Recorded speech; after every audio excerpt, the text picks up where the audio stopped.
everyone, and welcome to another episode of Dave Cooper Live, where we are bringing you the people, the products, and the processes, helping us all build it better. And today, we're talking about climate tech, build tech, industrialized construction. Today, we will meet someone who wants to manufacture healthy, resilient, natural homes that lower the cost of home ownership everywhere. Using a new class of bioceramic building materials with chemistry similar to human bone that has the strength of steel, we are talking about bioceramic domes. Can this combination of geodesic geometry and bioceramic material open the door to a new world of affordable natural homes? Today, we welcome Bas Kools, co-founder at Geoship, and he is going to explain how one tiny home can accomplish so much, including enough interest, that's right, enough interest to generate a $40 million pipeline. But first, as always, we got to thank all of our show sponsors for everything that they do. So let's give a warm welcome to our sponsors, and then we'll bring Bas right on the show. Thanks, everyone. Forward Solutions Group is successfully driving companies to succeed where others have failed. Are you looking to start a factory, optimize your existing factory, streamline your production, or take your team to the next level? Whatever your needs are, Forward has a solution for you. Reach out to Ben at forwardsolutionsgroup.com.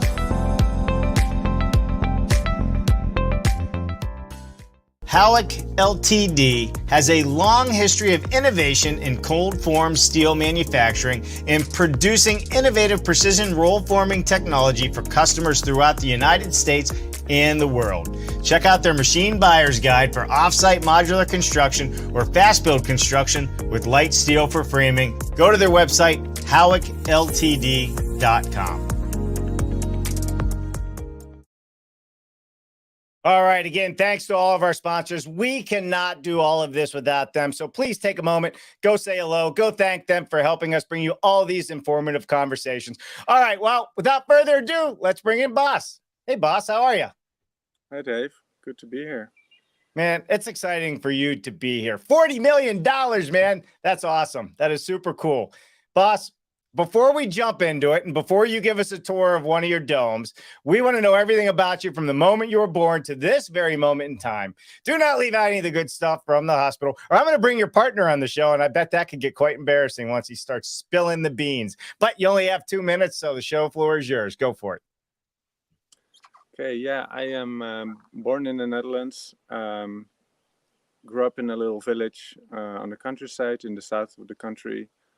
Studied design, graphic design, product design, with the main interest in people and the way people do things, how people relate to their environment and the objects and systems they use. After studying design, my practice was mostly revolved around bringing design and public space and education together. So lots of projects with schools, with communities, rethinking how to live together in these places.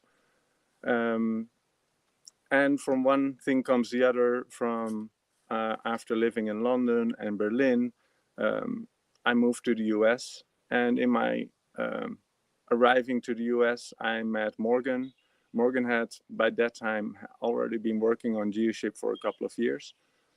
And this was actually a great opportunity for me to start helping him, especially like the amazing opportunity Geoship and the Geoship technology offers to the world is what drew me and what made me want to commit to supporting this project and helping it to get off the ground.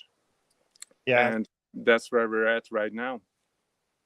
Well, and you are getting off the ground. So, currently you're sitting outside the door of your prototype unit, correct?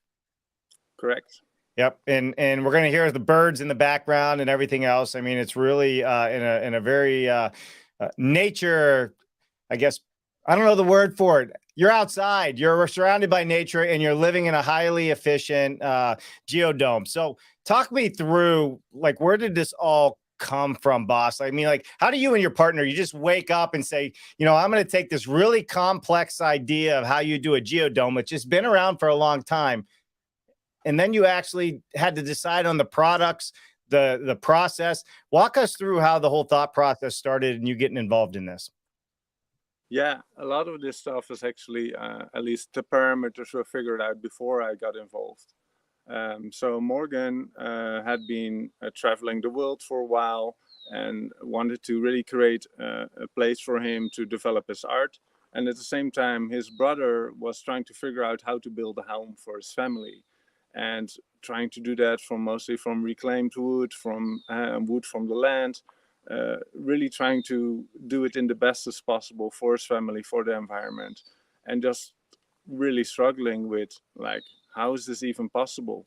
We can't, it's not affordable, and if what we can afford is actually not what we want to do. Yeah.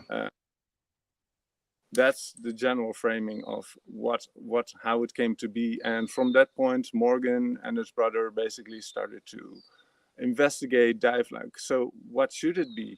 What's efficient as in geometry? Right. What kind of materials can we use to build different geometries? Because geodesic domes have been built like for quite a while already, and they're mostly, I think Bucky called them wooden spaceships. So that says enough. You know, it's funny. We had Bucky on the, well, we didn't have Bucky on the show, but we had Bucky. We talked about Bucky on our show Monday. I don't know if you caught Monday's show, but he was referenced in there, and I was showing Bucky, you know, he was on in Time magazine and he was holding the globe, right? And had won so many awards. So the architect we had on Monday, if you haven't seen that show, I suggest everybody go back and watch, and you'll learn a little bit about who Bucky was. All right. So, boss, you know, we're going to get a tour of your unit here in just a moment. We'll walk around the outside. We'll talk about it. But first, let's talk about the material. Why did you choose the material that you chose to build these? Yeah, the bioceramics, also called magnesium phosphate ceramics. It's kind of a new material science. I think it came out of Argonne National Labs about 2012, where it was initially like used, or the research was about storage of nuclear waste. Mm-hmm. So long-term storage of nuclear waste. Before that, similar compositions of the material have also been used, like in bone repair in the body. The nuclear waste story is interesting because it basically tells you a lot about the awesome qualities of this material. Like, there's a lot of nuclear waste storage, for example, in concrete, but concrete breaks, it cannot be repaired. It's not actually waterproof, it's porous. It's not as flexible, and many other reasons. And this material, if you actually mix in some level of metal shavings, it can block all levels of nuclear radiation. And so that's why they researched it. And Morgan came across a guy that has been working on that research at Argonne National Labs, and basically started to explore, like, how this could be used differently. And this is the result. Yeah, I'm going to put up some pictures, and maybe we can walk through some of the things we're looking at here. What do you think? So who am I looking at on the screen here right now? That's me and Morgan posing in front of the dome just when we just got the entrance finished. Yeah. Very proud. Yeah, for sure, dude. This is awesome. All right, so here we go. What are we looking at here? That's an artistic impression of a village. Mm-hmm. Because what we're doing actually here at Geoship is, like, we talked a little bit about the material and the geometry. If you combine that with the right production methodology, like injection molding, molding technology, Yeah. the other other technologies that people might know for production of future homes is like 3D printing and in-factory production. We think that with actually the combination of the geometry, the material science, and the production technology, we can create a radical higher quality and volume of production than in any of these other ways of producing. And what we're looking here is like, if we're after creating the most efficient home, that is actually efficiency in the way of it's good for the environment, it's good for you, these homes, our initial calculations show a 90% reduction in CO2 emissions in production and about 85 in operational energy. So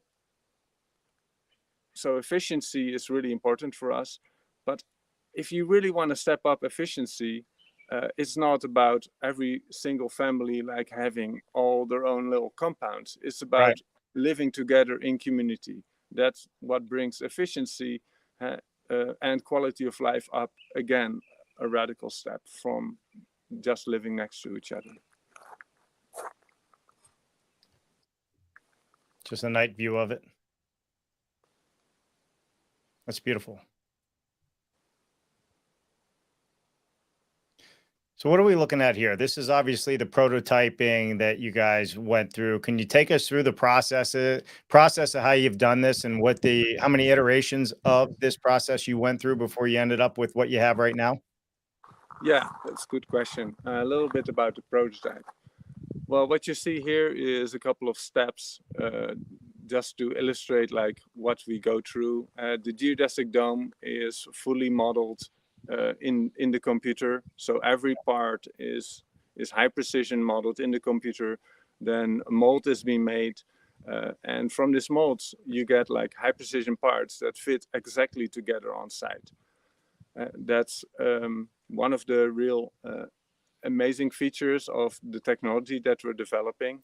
So if you order a dome, what will happen, you'll actually get a container shipped to your site and with all the parts in it that come together like a perfect puzzle. This prototype, however, it's a prototype. We did many iterations of different parts. That said, this prototype is designed to make sure that we could actually build it. There's still a lot to figure out, and we wanted to make sure we weren't going to be hung up on like the details and then like get ourselves into trouble. So this is the actual structure is kind of simplified just to be able to learn and to iterate with the material design, with like the way of building, and really like as a team like figure out all these things that we are still need to pay a lot of attention to. How long did it take you to get through the prototypes before you actually had something that was able to be put together? Well, this is the process of about a bit more than 2 years. And that basically 2.5 years, I think. And that's basically from starting to rent a warehouse and buying a couple of machines and equipment to it being installed right here. And of course, that has nothing to do with the rate of production that we're actually going for, because the amount of volume production is often best compared to roof tile manufacturing. They can do like, I don't know how many tiles per second. And so it becomes a very interesting thing if a technology that's been patented in the 1800s somewhere and 1800s, how we can like learn from that to actually scale that up to actually make parts for our homes. Love it. So here you are putting it together now. Yeah, step by step. What's fascinating about the design that we're developing is that it comes with kind of a modular foundation. You see here this foundation ring. blocks that basically align your whole dome to be built upon. Interesting. So are they concrete blocks, ceramic blocks? What is it, the material? These blocks, I think they're a mixture of ceramic and a pour-over. Pour-over is a recycled glass bead. That's the ceramic material is basically like a resin, a natural superglue, and you can use lots of like waste stream materials and different aggregates to create different qualities of material. These blocks are like a high percentage of recycled glass. Yeah. That makes them a lot lighter and more usable in this situation. Now, when putting this together, does it just snap together? Do you screw it? How many different tools do you need? Again, this prototype is built in a very particular way where we actually kind of developed a way to screw it together to be able to like play with it a bit more. The next iteration will question that, and probably we won't use any kind of screwing or bolting. But the quality of the material is actually that it does cold joints, waterproof cold joints. So that's a radical difference from traditional concrete, which you cannot do that. So that allows us to actually build a dome in parts and then glue the whole thing together with the same material to create a waterproof monolithic shell. Wow. These are just some more pictures close up. Yeah, some details here of the prototype where you can see that we used some of the bolts to be able to like fast the parts together. Yeah, here you actually still see the frame only with some interior panels on it. I'm happy to take you inside of the prototype for a second and walk around a bit if that's a good time. Yeah, let's do it. Absolutely. I'm gonna put you full screen here. Go ahead and let's take a look around. Okay, let's walk in.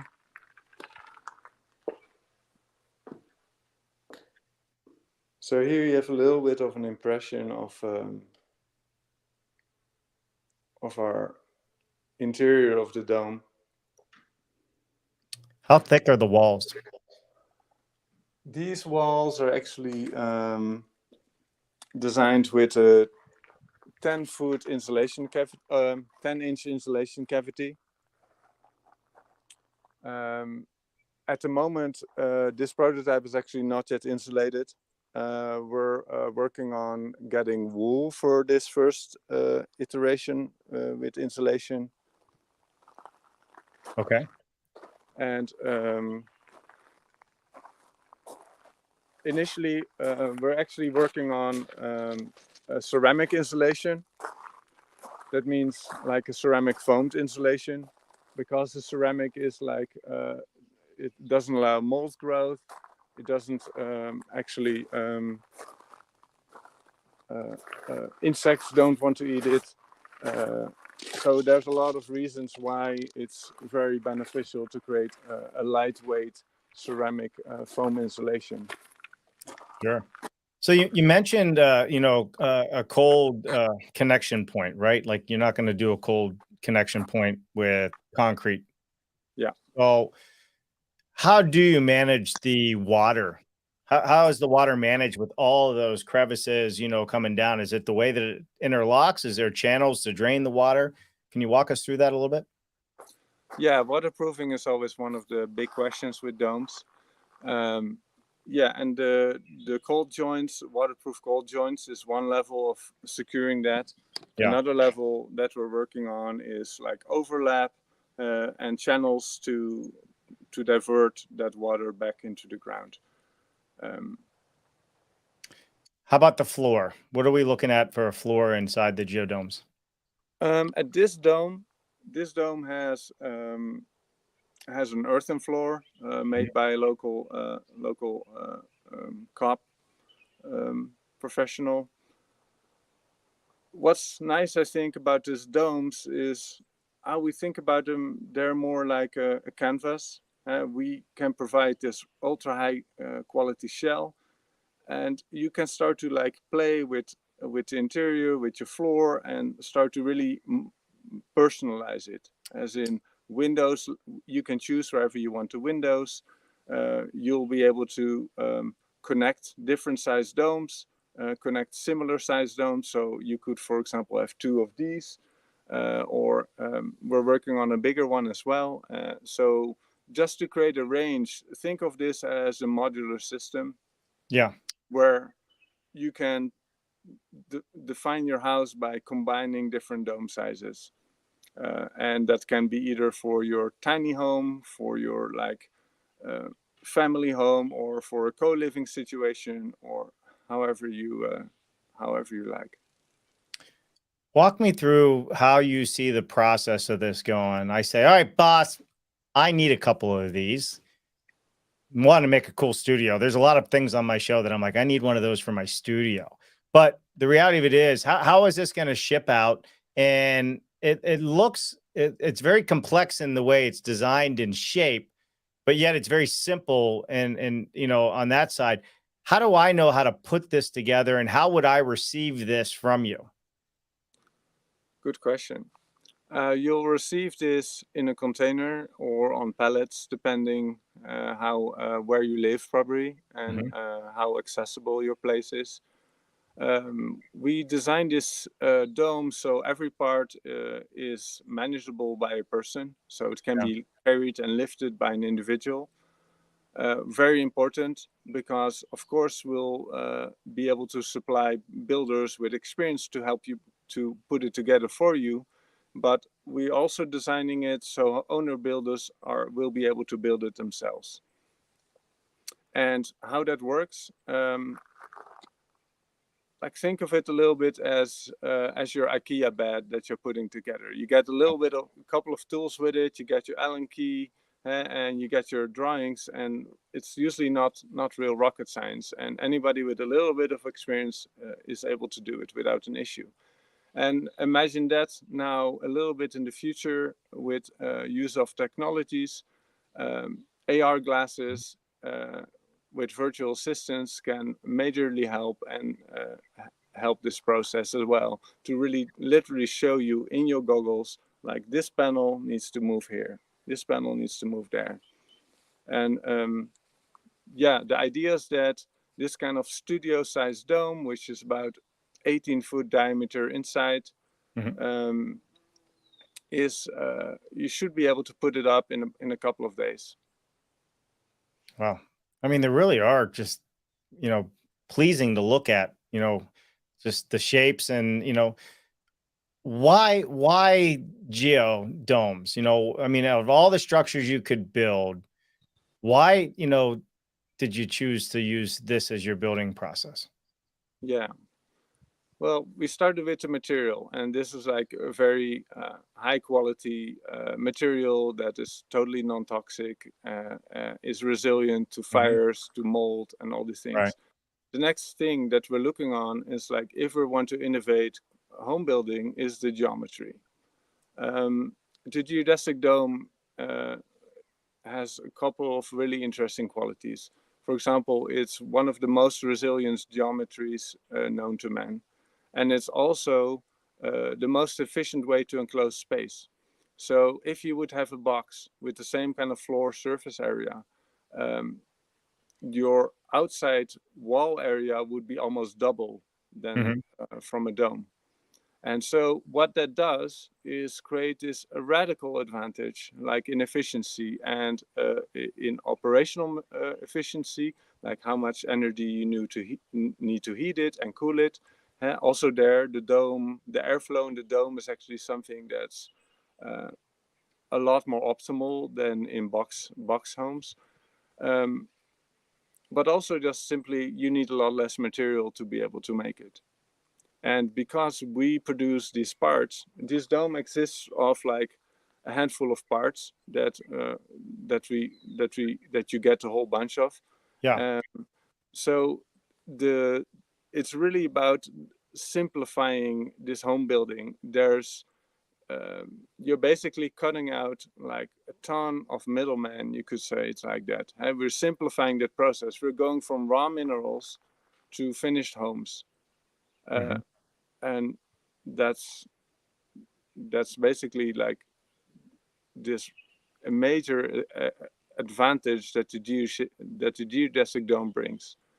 A very efficient way of living, and with efficiency comes price.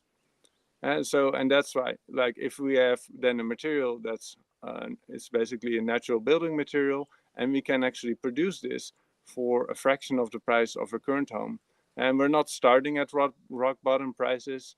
We need to actually grow our company and develop our company.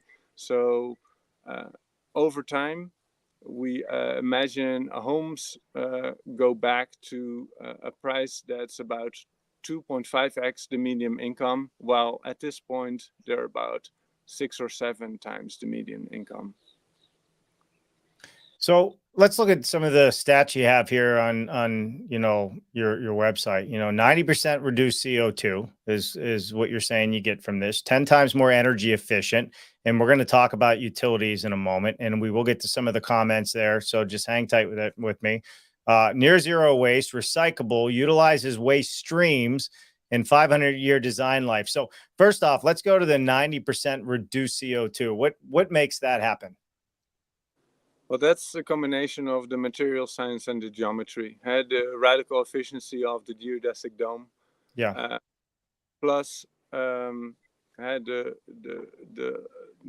material that has a lot less carbon, embodied carbon, that, for example, traditional concrete. And again, also the operational side is radically reduced, and that has to do with a smaller volume, a better airflow, a very high quality level of insulation. So with the ceramic foam insulation, we were aiming to get like between R50 and R60 all over the dome. Perfect. So 10 times more energy efficient. So let's talk about that. Does the shape of the dome itself, I guess, add to it being more energy efficient because of the way it's designed, because of the way it holds heat and cold inside, because of the way it may deflect sunshine? Like, walk me through. I mean, did I get any of that right? Yeah, I think you got it all right. That's the first. That's where the material, it's a big part of geometry, but also the material science. As you mentioned, it deflects 80% of radiant heat.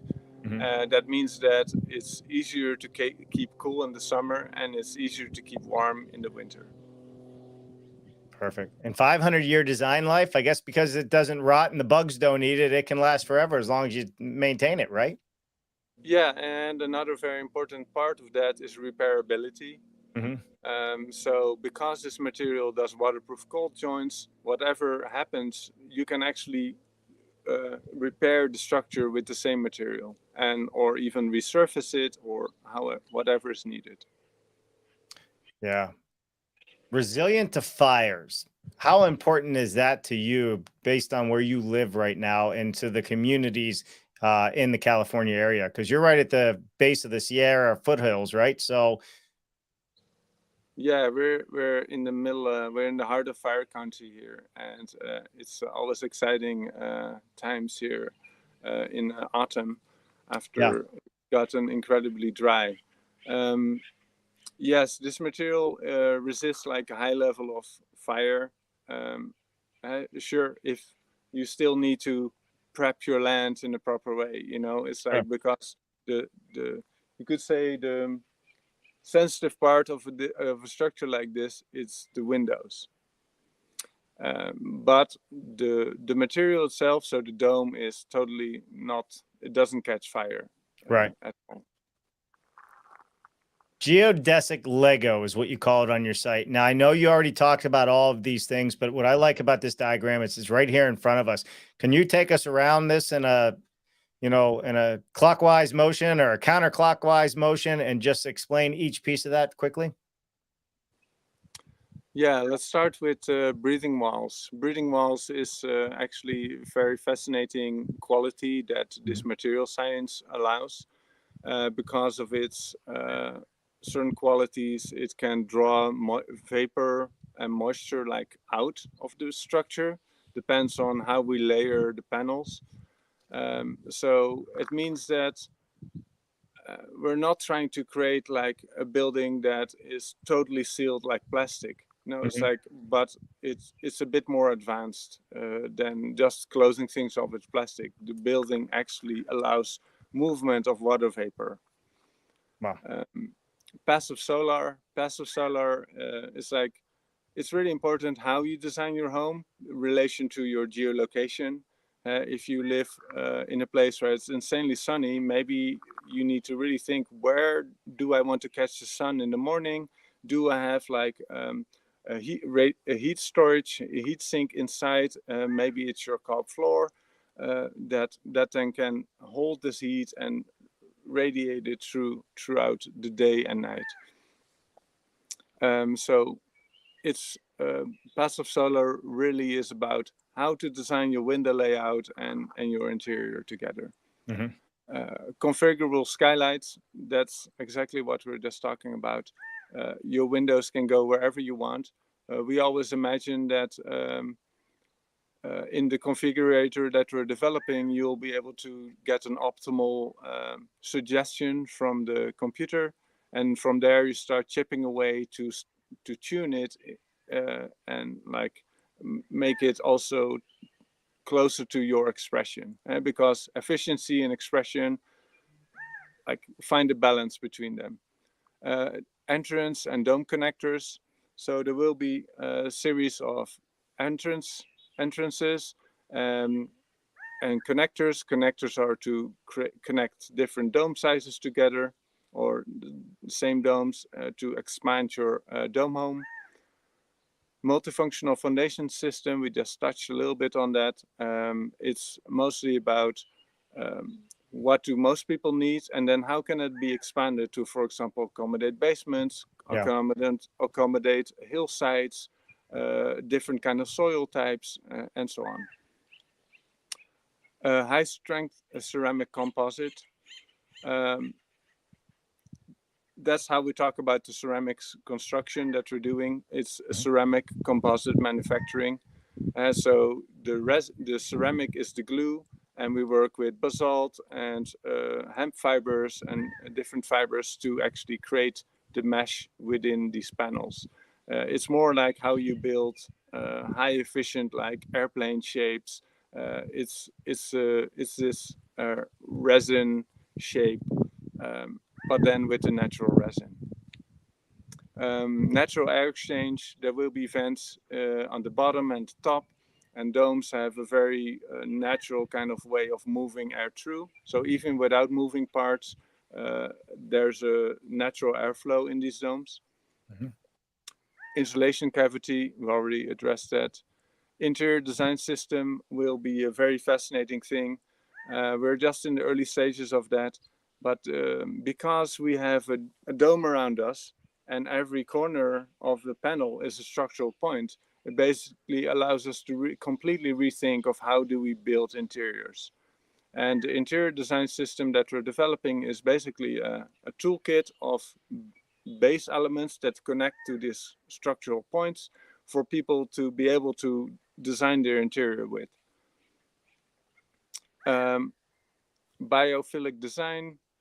Uh, it's really important to create this connection to the outside, to the relation to nature, and that's not only through the windows, but that's also because of earthing floors. Mhm. So this material also allows earthing, just like cob. So if you would have a ceramic floor or a cob floor, you'll have a direct energy exchange with the earth. It's like walking on barefoot outside. And natural light is very important for our human day cycles, and and so a bunch more of these things. Um, and we get to all ceramic construction. This prototype, it's like 100% ceramic construction. So there's no metals, there's no plastics. It's just 100% ceramic. And I think we're around here. Yeah.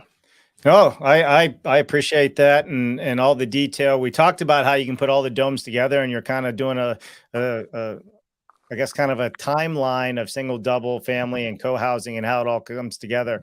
The questions I have though, on top of this, is as we look at these, is how is the electrical done? How do you put plumbing in these? How do you run, your cabinets or, your cooking utensils?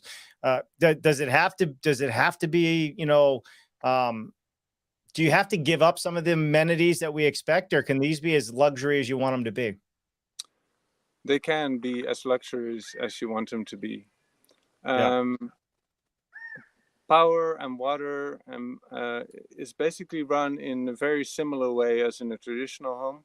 Hmm. It can either be to the floor and to the walls.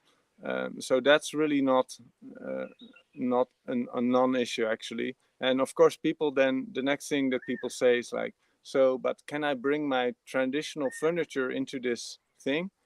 Yeah. Yes, uh, you can.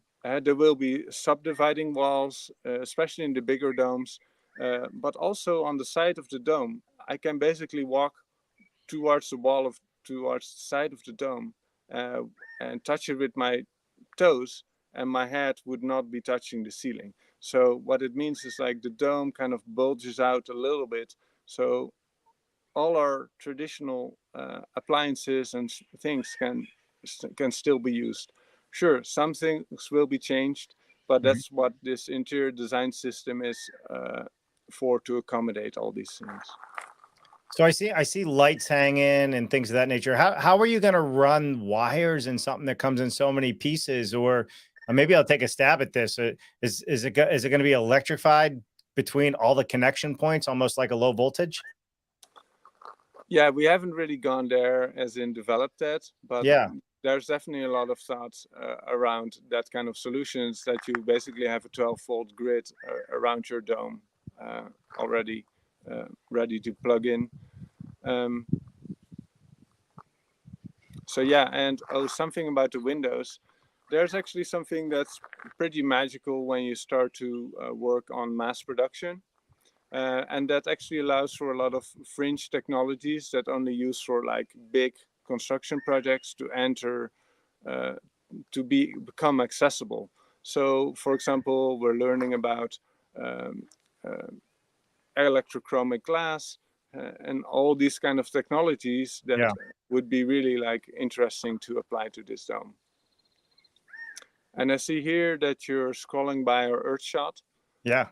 Um, this is actually one of the more important parts of our company, because the like Morgan and I, we're not starting this company to in our own interest, so to say. We're starting this because we believe that this can be a tool for radical transformation in the world, as in let's create this positive future image that people can hold with us together and bring to life together. So far we have, for example, raised over $2 million from over 2,000 investors, and that's like, it's such an honor to just get so much energy from people all over the world to like want to see this to become real. And it's really it's a tool, you know, like when you develop a home building technology that is more affordable and higher quality, it's like it's really a tool for people to start to build their new world with. Yeah. Very much so. All right. So we can put a normal floor in this, from what I'm understanding. Yours is an earthen floor at the moment. Could Plumbing, be wood. electric, wiring that runs into the house. I guess it's just going to come in the same way as it normally does underneath the foundation and pop up wherever you need it. Exactly. Yep. Exactly. What about ventilation for, I know you're going to have vents in this. Will you have to have any other mechanical ventilation in these units, such as for cooking and things of that nature, or a fireplace maybe? Yeah, for these kind of utilities, that's most likely necessary. Yeah. Yeah, it's like in a regular home, you just want that like air out of there. Sure. But these things can be outfitted, for example, also with radiant floor heating or with your rocket stove heater or your Right. regular fireplace. It's we're not actually taking away from what's possible in regular homes. Right. Well, and I think that's right. That's important. And that's what people want, right? Nobody ever wants to give up the luxuries of what they already have. And that's always a problem. But at the same time, we got too many people living on the streets. And this is a really good opportunity because this does not have to sit on a regular full floor foundation. This could be an earthen, system that could be deployed quickly.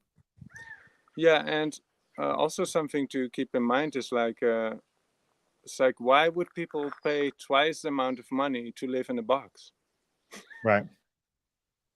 I think that's an interesting question. Yeah, it definitely is. So what's the future look like, boss? So here you got your prototype, you're sitting outside of it. I hear the nature, the birds chirping and all the fun things with that.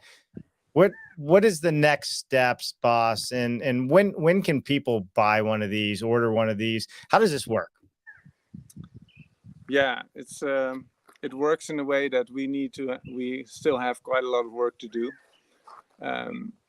We built this prototype, and we think that first low volume production will start in a couple of years from now. Yeah. So, and 2025 depends a bit on fundraising and these kind of things, and finding the right people to join the team and all this kind of stuff. But what happens in the next 2 years is basically we're taking what we have learned so far. We created this whole baseline of knowledge about the material, about the construction, about the development of it and the production of it, to find a team of experienced material designers, engineers, product designers to come together and lift this up to a production ready prototype. So that's what's actually going to be happening in the next 2 years. Great. Let's take a couple comments that are out there and say hello to a few people. Andrew Seeley, always happy to see the NED crew highlighting their work. For once, it's not Haven Blue or Polders. Good to see you, Mr. Andrew. Dr. Brett Musson, geodesic domes are fascinating. I don't know if you know the good doctor, but he's in California too. In LA, you should say hello to him. All right, moving along here. We got Henry Mickelberg in the house as an erstwhile nuclear dry fuel storage facility design manager. I am fascinated to understand more about the bioceramic decision and how it resists radiation. Can Bas expand upon how and why? Well, there you go. You know the answer to that one, Bas? I feel like slightly underqualified to answer that. I can guide you in the right direction. The Argonne National Lab publication was by Arun Wah, their lead scientist, and it's called Chemically Bonded Phosphate Ceramics. Perfect. All right, there you go, Henry. Got your answer. You've had more titles than anybody I ever met. Henry's done it all. I had no idea. All right, Peter DeMaria. This was Monday's show. Peter's joining us from YouTube. Thank you, Peter. Bucky was cool. Yeah, Peter was lucky enough to spend time with Bucky. And so if you want to learn something about Bucky, if you haven't spoken to him personally, well, Peter, you guys should be chatting it up for sure. He says, hi, Dave. Tuned in late, but ceramic-based structures are high performance. This is a great idea, great insulator, natural vapor barrier, no off-gassing, etc. Yeah, I would agree. Oh, my God, Peter, you're writing a book today, my friend. I used ceramic-based insulating panels to get the first cargo container project approved. Ancient material that keeps coming back. Applications are endless. Well, there you go. Peter, I appreciate all your input on this. And if you haven't seen his video Monday, go back and watch it. It's all about using container constructors, and then we get into modular. And he's got some big things in the work on the modular side. That's right. You get people together like him and Garcia. Oh boy, you got to watch out. They start thinking, and then the world changes. Tom Reddy, crazy cool, he says. Good to see you, Tom. Appreciate it. All right, boss, we're about out of time. Is there anything that I did not cover that you would like me to talk about, ask you about, or is there anything you'd like to tell everybody on maybe how they can help you? Yeah, exactly. we're building this movement here for regenerative architecture, and we invite everybody to join us, to sign up for a newsletter and participate in this adventure. We cannot do it alone, so we're already amazed with all these investors and people that support us. And so if you know people who would be into this, tell them about it. Yeah, for sure. And I think go to their website as well. We had it up earlier. What is your website again? It's Geoship. Geoship.is. Geoship.is. Let me just share that one more time. Super, super cool. Worth putting on the screen just so everybody can see it one last time. Plus, look how strong it is. All these people standing on top of it. Very strong. All right. Well, listen, boss, we appreciate you you bringing this to us and to the world. Don't go anywhere. We'll come right back to you after our outro. But look how beautiful that is. I'm looking forward to actually touring one of these days. Maybe we'll come out and camp with you out there. It looks beautiful, and it sounds beautiful as well where you're at. If anybody has any questions, or you're not following Bas and you're not following Geoship.is, you're wrong. You need to go follow them. You need to support them. They are trying to make a difference. They are trying to build it better. And that's what this show is all about. So, Bas, thank you so much for joining us today. And for the rest of you out there, guess what? Friday, BS Friday. We got Mark Bare Naked Willie coming on the show. It's never a dull moment. Tune in 10 a.m. Pacific, 1 p.m. Eastern this Friday. All right. That's a wrap for today's show. Bas, thank you so much once again. And the rest of you that are out there, we'll see you this Friday. Have a great, great Wednesday. And remember, you got 2.5 days left to keep building it better. So get out there, make a difference. Let's build better. Let's build more sustainable and healthier homes so we can leave the planet in a better place for the next generation. Bas, come right back to you. Everybody else, see you Friday.